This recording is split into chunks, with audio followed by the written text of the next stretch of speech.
Hi, welcome. It's Gitanjali here from High Definition You, and today I have the most wonderful Erica Schwartz with me. Erica, welcome. Tell us a little bit about who you are and what you do in the world. Sure. Thank you for having me. I am a general manager for the Ambassador Theater Group. I run the Emerson Colonial Theater here in Boston, Massachusetts. And I'm also an independent theater producer and have several shows on Broadway and have had several shows throughout my career. We'll talk about Hamilton later, shall we? Sure. Why not? Yeah. Tell me a little bit about what did your life and your work look like before we started working together? What were you struggling with? Why did you feel the need for help? Sure. I think the biggest thing that I knew I didn't know how to change in myself was I'd have a very kind of like me against them mentality, and there was no specific them, but my husband once pointed out to me that I always seemed to have a quote unquote arch nemesis at every place I had worked, that there was always someone that I would not actively or there was nothing punitive going on, but that there was always, at the end of the day when I came home and it was, how was your day? There was always one person who I was like, oh, you wouldn't believe what so-and-so did today. And I put a lot of energy and frustration into, and maybe sometimes it was a department, but it always kind of boiled down to something that just really got under my skin, and that unfortunately I let get under my skin and I put energy towards. With no successful results. I never, if anything ever escalated, it was never really resolved, and it just kind of lingered. And I think that was something that I know myself to be a very passionate person. I know myself to love to be a collaborator and solve problems and find results. But I found that, I didn't know how to balance my passion and my commitment to finding resolve when I would hit what I would call a kind of an internal roadblock with just a situation that I thought was dismissive, and maybe I wasn't being as appreciative of the fuller picture. And what kind of effect did that have then for you as a leader, and even then, maybe in your personal life? Yeah, I think it's just, it just took up a lot of negative energy. It just took up a lot of space mentally. It could cloud the day, it could change the day. Even if I was proud of something and excited about something that was going on, and an interaction, that was frustrating, or again, that was escalating for not the right reasons, would really kind of change the trajectory of my overall just makeup of my day. And it just wasn't productive, really, in the simplest of terms. Wasn't productive emotionally, wasn't productive in the workspace, and wasn't allowing me to get the right work that I needed to get done, as full as I would have liked to, I think, simply. Mm-hmm.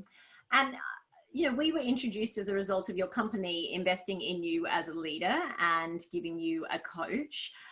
As part of that process, was there any resistance from you or any concerns about that process and how we were going to be working together? No, because I had, fortunately ATG has a wonderful program called Leading Lights, which as soon as I joined ATG, they were like, hey, we need you to come to England for 2 weeks. And I had a 3-month-old kid at the time, and I just started, we need you to come to England for 2 weeks to do this 2-week training program. And I thought it was going to be a program on all things ATG. And I had a Hogan's assessment right away. And I'm like, I just started working for this company, and wow, there's a lot going on here. And then I did the course, which really opened my eyes in general in terms of emotional intelligence and how to be a leader, multipliers and diminishers and all of those kinds of things about looking at yourself as a leader and looking at your team and how you make up your team and how you can get the most out of your team. So when I was told that we were getting coaches, I was actually like, yes, more, please. Because I immediately saw the benefits just within myself, whether or not there was any large, gaping, a huge outward change I couldn't say, especially because I was transitioning and hiring a new team, because I was the first employee hired here. But I think internally, I suddenly had tools that I knew I wanted to continue to develop. And I knew that you and I were a great match, and that we would find more tools for me to explore, which we did. And we worked together over the course of a year. And tell me what's changed for you since we started working together. What does your life and your work look and feel like now? Yeah, I would say I still work in a very high intense, ever evolving daily life. So I'm also, as you and I discussed at length, I'm a working mom, I'm a wife, and then I run essentially, you know, ATG basically says we're each CEOs of our own venue. So I'm a CEO of a venue here in a very robust and competitive market with a lot of nuances. And I interact as well with a lot of Broadway productions and high level, you know, shows with a lot of high stakes going into them when they come to the Colonial. So there's a lot of balls in the air. I think for me, the biggest change is just how I frame everything, which sounds like a simple statement, but it's a very grand statement in that I'm much more able to say, okay, well, if I do this, what's the worst that can happen? And what's the best that can happen, which is something we've gone over a lot. I'm better at delegating because I have to be. I used to, you know, I alluded to this earlier, I love solving problems. And too often I would solve everyone else's problems. And, you know, immediately, you know, if someone said to me, hey, we're having a concern about this, I'd just pick up the phone or shoot off an email and say, oh, I'll handle it. But number one, that was just adding more work to my own plate. And number two, that wasn't letting my team build their own problem solving skills. So I think through our work, you really helped me be firm in what I was going to take on and what I wasn't going to take on, saying no, which is really hard for me, but, you know, just constantly kind of having your voice in my ear of, do you need to be the one doing this? What do you now, you know, I remember early on you had me draw kind of myself and my direct reports and my indirect reports and the lines and the connections and how many people am I actually, you know, responsible for, and could I put more people in between? And I think it, you know, mapping things out that way and just understanding how each thing you say yes to is something else you're saying no to, which we talked about as well. But then also in my conversations with my staff, using the same skills and tools that you've given me, you know, asking them the question of, you know, using a more coaching style with them as opposed to solving or creating a potential solution. It's more allowing them to arrive at an answer for themselves that works for them, which may not be the way I would have solved something either, but they have to be the one to get through or to advance their issue. And that was really eye-opening for me. And it was also really eye-opening and frustrating too when there were employees of mine who have not been exposed to coaching yet or to our leadership philosophy and seeing their resistance. And I'm sitting there going, oh, I know exactly how they're feeling because that was me not so long ago. But to understand and to be able to look at things with a much more less emotional and more neutral perspective in terms of evaluating the consequences or the benefits, right? And then it's not emotional, it's not personal, it's not going to come home with me as something that ruined my day. It's, here's what the situation is, here's how we can do it.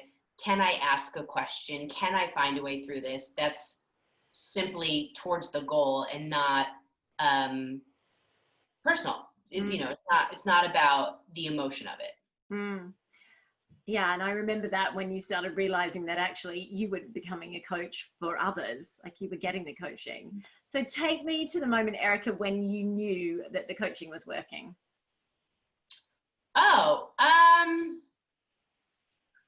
God, the moment. I mean, I think it's an ever evolving process, right? So I think for me, um, what's most obvious to me is when I think back to other company cultures that I've been a part of and other positions that I've held, and I go, oh my God, I just remember being so frustrated with that thing. I mean, I'm now 3 years into this job and I couldn't be happier, and I think knowing that before, a lot of times about 2 years in, if you look at my resume, I was itching. There was just something that wasn't working or wasn't clicking.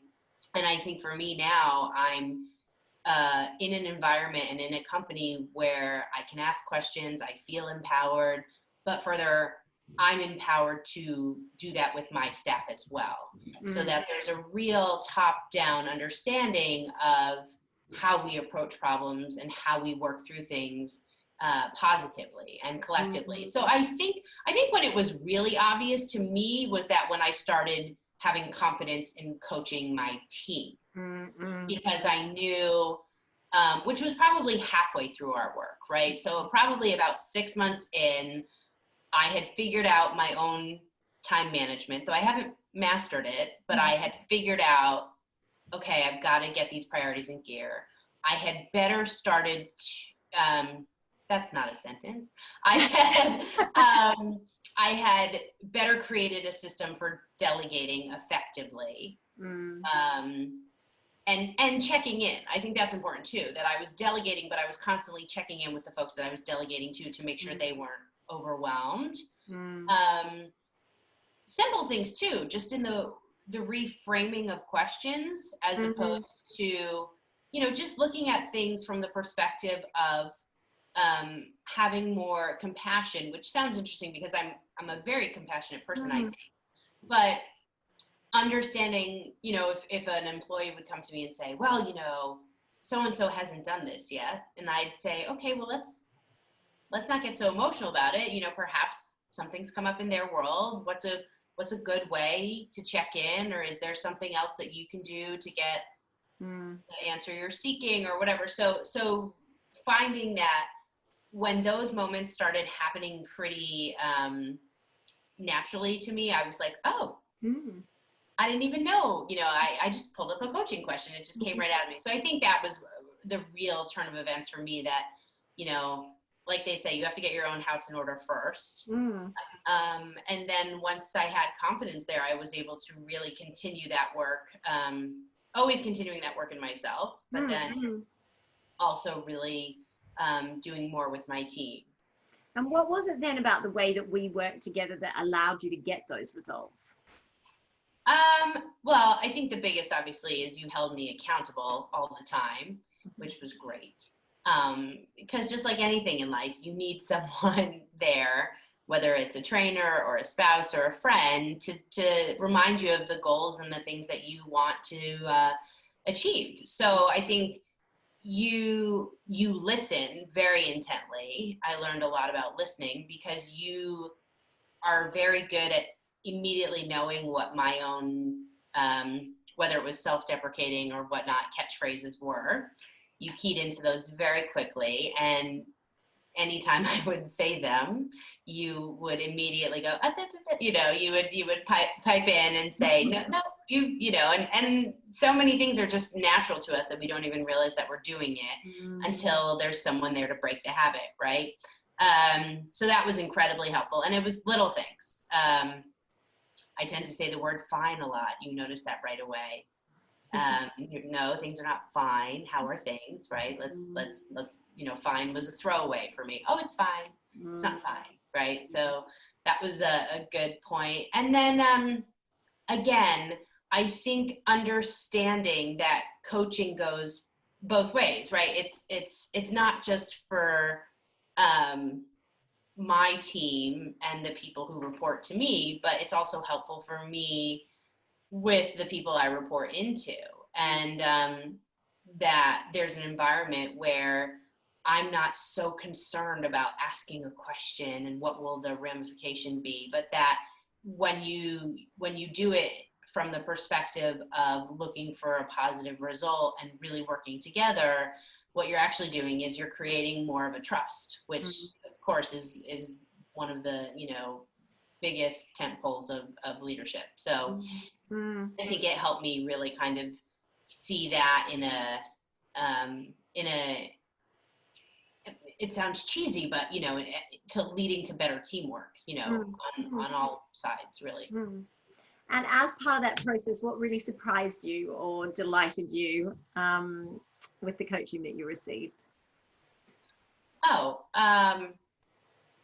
Just how it's such a mind shift that like you can achieve it, that you can get from a place of, I don't know my way through this, and this is so frustrating, and this is just tension building, escalating, to, oh, I see there's something that could be building here. How do I do that? And I think now, it's even fun. Like I use it even with my family, or I use it with, my husband, or I'm saying that quietly, I'm home. But just, there are just ways of looking at things that is so much more open, and there's almost a calming effect that I have in my daily life, because when a situation is brought up, I used to go, okay, if someone goes here, I'm going to go here. And now I'm like, oh, they're going here. How do I, even like when you call the insurance company and they're questioning a bill or something, and it can so quickly get like very frustrating, and I'm going to call their supervisor, whatever. I don't know, you just, and now I'm like, okay, how can I approach this? How can I get a best result? What are the tools that are going to help me? Who might be able to help me? What are things I can ask? How might I ask it that might achieve a better result, right? It's all of those kinds of, not the why questions, but the who, the what, the where, the how, so that it never gets to a point where you're starting to feel your heartbeat, because there's no reason for anything to really ever get there. Really, it's just a more pleasant way of going through life. And I mean, that is just such a big part of the transformation that I've seen you make as well. So if there's people that are watching this, Erica, and someone's thinking about investing in coaching with me, and they're being inspired by your level of calm and emotional intelligence and focus, there's a little one coming in the back, and your ability to, hello. You go away. I love you. You're in the bag in the kitchen. Remember? Okay, goodbye. And close the door. That is perfection. Because this is the other one. Hello. Hi. But this is the thing, right? They're being inspired by you right now, looking at the way that you're managing. You said at the beginning, you're a working mom, you're a wife, you're a spouse, you're a leader, you've got a team, you're a CEO. So if they're being inspired by that and they're thinking about investing in coaching, what advice would you give to that person? Yeah, I would say absolutely, especially also I would say if you're with a company, go to the company and make it part of the company culture, because the more people that in your company that understand working through daily work life this way, it's amazing. It really is. It gives you a whole vocabulary and tool belt that just leads to more positive resolution, quicker resolution, more empowerment in your work. If you're not with a company, it's also just gives you balance and goals and the personal habits that you picked up on. I mean, my workout routine is one that I know I'm a better person. I'm able to feel better about my day if I've done something for myself. So you and I said, okay, work out in the morning, right? Seems like a simple thing, but then you held me accountable to, are you making that time for yourself?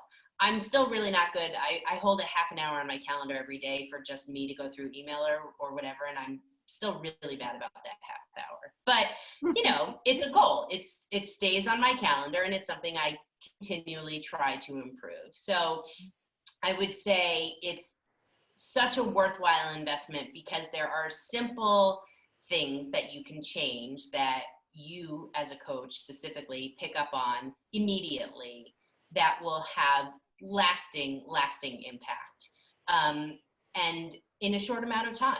I mean, it took, I think by our second session, you were already catching me on things, and I was like, how does she know?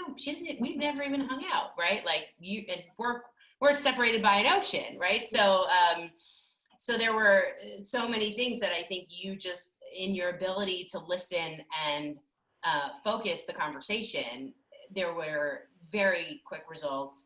But then again, seeing a longer trajectory and process for myself, and then having that ownership, because I remember times going, oh yeah, sure, maybe I'll get that. And now, you know, after a full year and then some, I completely understand how it is in my nature, it is in my everyday, in my DNA, if you will, to immediately respond the way that you and I work towards, as opposed to previously. So it's a new way of being. That autopilot has been changed, it's been rewired, and it has been my absolute privilege to be a part of that journey with you, Erica. You know how much I've loved working with you, and being a catalyst for that change and that transformation has truly been something that I am grateful for. And I'm grateful that you took the time to share your story today. So thank you so much for joining me. I'll let you get to the little girls that are waiting to play with their mummy in the back. Thank you so much. Thank you. As well. I'm very appreciative, and I wouldn't mind. I'm sure you wouldn't mind saying this, but I'm thrilled that our coaching has also led to a greater friendship, just in how much I was able to trust you and lean on you. And I think that the compounding benefits of all that I've learned and that has led to our friendship is incredibly important to me as well, and special. So thank you. You are very welcome. Thank you.